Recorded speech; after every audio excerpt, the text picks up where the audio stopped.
Rudi Bučar v naši družbi. Rudi, lepo zdrav. Čau, lepo zdrav. Ti je dala izolacija kaj navdiha? Pa ja, pravzaprav ja, no, saj, bom rekel, pri muziki itak, sicer tudi v življenju, ne, postal sem dobra vodinja, dobra pedagoška delavka. Si pogosto pogledal v preteklost v tem času?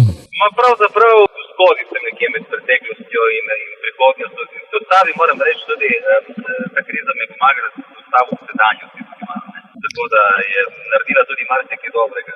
In tako je nastala potem pesem Otroci tistega časa? Ja, pravzaprav Otroci tistega časa je bila napisana nekoliko prej, kakšen mesec pred epidemijo. S tem, da bila je posneta in zvihtana za čas epidemije, tako da je tudi na koronski način posneta. V njej pa si naredil primerjavo med današnjim dnem in nekaj desetletij nazaj. Ja, kar nekaj desetletij, ja. Se pravim, zdaj imam že toliko let, da lahko rečem, kaj je bilo pred 30 leti. Je bil takrat high class? Ja, pravzaprav ga ni bilo, no, vsaj bom rekel, za večino. Nisem hotel nik to povedati, hotel sem nekako narediti neko primerjavo, kaj so se nekoč igrali, kaj smo nekoč počeli tudi kot mladina. Tako da nisem hotel niti diskreditirati nobenega časa, nekaj ne odpisati, kaj smo počeli takrat in to, kaj počnemo danes. Ampak neka primerjava na osnovi v bistvu vprašanja, ki mi ga je postavil en otrok, ne, mi rekel, me je vprašal, kako ste vi včasih tako živeli brez telefona, interneta in tako naprej, ni dobro, ko njim že praktično položen v disko. In sem mu skozi njegove parametre skušal razložiti, ne, kako smo mi včasih živeli preko Facebookov, kaj je bil za nas dejansko Facebook, kaj je bil za nas otrokom dejansko internet in tako naprej. Ne, tudi druga štorija, recimo v količini informacij, včasih smo recimo imeli 3 informacije, danes imamo 3 milijone na dan, ne, malo karikirano, tako da v bistvu smo že z informacijami malček več obremenjeni kot nekoč. Ampak okej. Je potem ta pesem tudi ogledalo sedanjosti? Mislim, da ja, ne, mogoče tudi kakšen, ne bom rekel podob, ker nisem noben šaman ali kakoli, ne, ampak mislim, da vsake toliko se izklopi, ni slabo. Poleg nekoliko retro zvoka je priložen še retro video spot. Kako sta ga oziroma ste ga sestavili vsi skupaj? Ja, pravzaprav moram zdaj se zahvaliti nacionalki, da mi je dala možnost pogleda v arhiv. Iskal sem posnetke, ki jih je televizija posnela tam nekje med konec 60-ih do tam do recimo polovice 80-ih let, kar nekaj generacij, ali pa eno debelo vse, tako bom rekel. Tako da v bistvu smo iz teh posnetkov bolj sestavili video, pomagal mi je moj redni spremljevalec Peter Kleva, on je zmontiral to video in mislim, da mu je kar uspelo neko paralelo z glasbi in ustvariti eno emocijo. Je zraven tudi kje mali Rudi? Ne, v bistvu na teh videih ne, je pa na promo materialu, to, kar je založba v bistvu poslala na Radio Staje, za 2 fotografij. Mislim, da 2 ali 3 leta sem sedel na Haubi Rdjane in to isto fotografijo smo posneli v 3 tedni na istem placu, sicer ne na isti Djani, ampak je bila na Djani. In žal se nisem mogel sesti na Haubo, če ne bi mi se pogrezno naredil nonce z manjo, tako da sem se samo prislonil na avto. Rudi, kdaj greš naslednjič v Trst po kavbojke? Pa se v bistvu zdaj to ni potrebno, ne? Ni potrebno, ker kot v tej skladbi opisujem, si lahko štrace, ne, pravi vsek in naročujemo preko neta. To je ena izmed možnosti. Se pravi, takrat smo hodili v Trst po stvari, ki pri nas še ni bilo, ne. Od žvečilnih gumijev do čokolado, mlek in tako naprej. Rudi, kako pa naprej, kako daleč je do albuma? Ja, pravzaprav ne veliko, ne. Otroci tistega časa je predzadnja skladba, pred izidom, se pravi še ena peče. In tam mislim, da bi morala videti luč sveta v začetku novembra.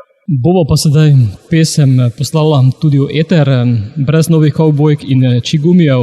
Zato, Rudi, povej, kakšen je bil otrok tistega časa? Pa jaz mislim, da je bil otrok manj skrbi, kot mogoče so te otroci, ki so priklopljeni, ne. Sigurno pa imajo nek svoj štos, tako da mogoče tudi jaz ne razumem ravno vsega. Ja, je to pač generacija, ki tudi leti veliko bolj hitro, kot smo mi. La la la la la, la la la la la, la la la la la. Čau, sem Rudi Bučar, trenutno poslušate oddajo Radioaktivno.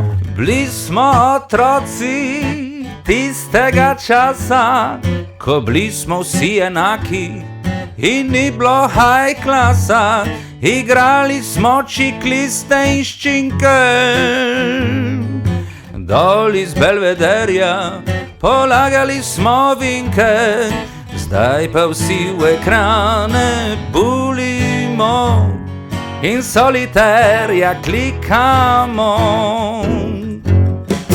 Bili smo otroci tistega časa, ko bili smo vsi enaki in ni bilo high klasa. Švercali smo levijske iz Trsta, ko na meji bila je dolga vrsta. Zdaj pa vsi v ekrane bulimo in štrace si kupujemo.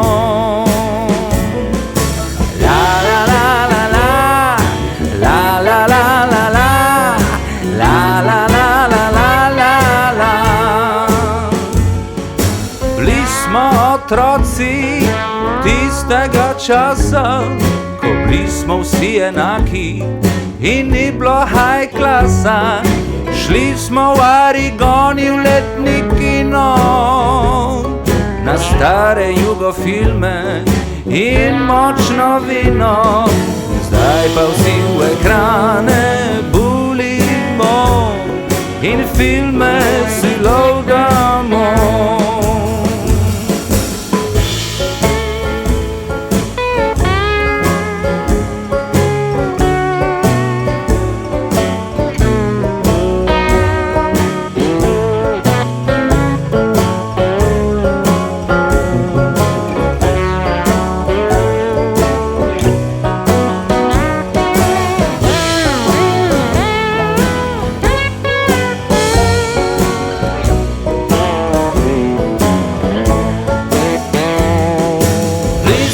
Otroci tistega časa, ko bili smo vsi enaki in ni bilo high klasa. Snemali smo s plošče na kaseto, nosili smo štivale in srajco odpeto. Zdaj pa vsi v ekrane bulimo in zgoščenke pečemo in prehitro tečemo.